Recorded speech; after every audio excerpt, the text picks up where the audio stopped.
I draw your attention to the bulletin and want you to look at it again, opening it up to the order of worship. We have sought in these many months to follow what has been our tradition, that we might be comfortable as we worship God, following each part of the element of our normal worship service.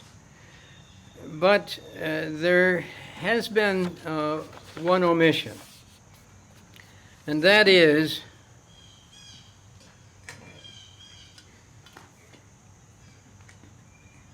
we discovered no way to pass an offering plate in Zoom worship. And we shall see what's going to be possible in these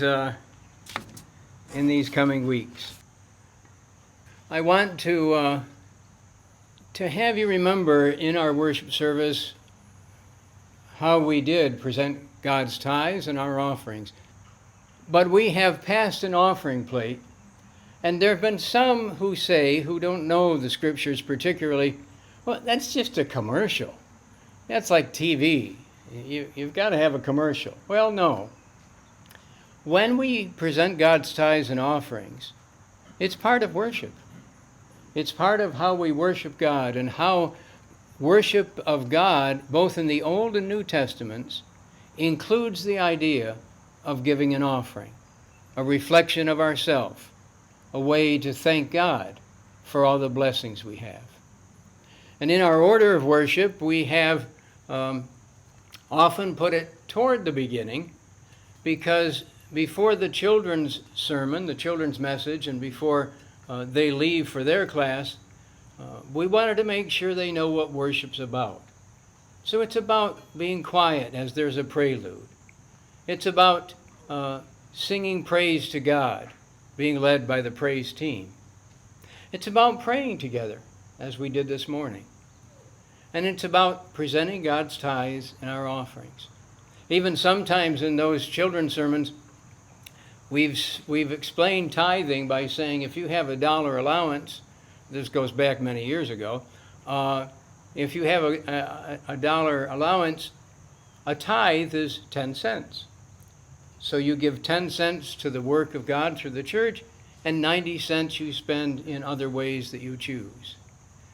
So presenting God's tithes and offerings has not been an easy thing to do in these last Sundays. In fact, I looked at how many Sundays we haven't had an offering plate to pass. Would you believe 75?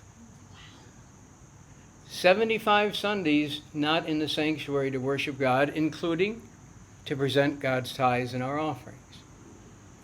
But I want to share with you good news, and that is you as a congregation have been presenting God's tithes and our offerings by giving online or by sending a check.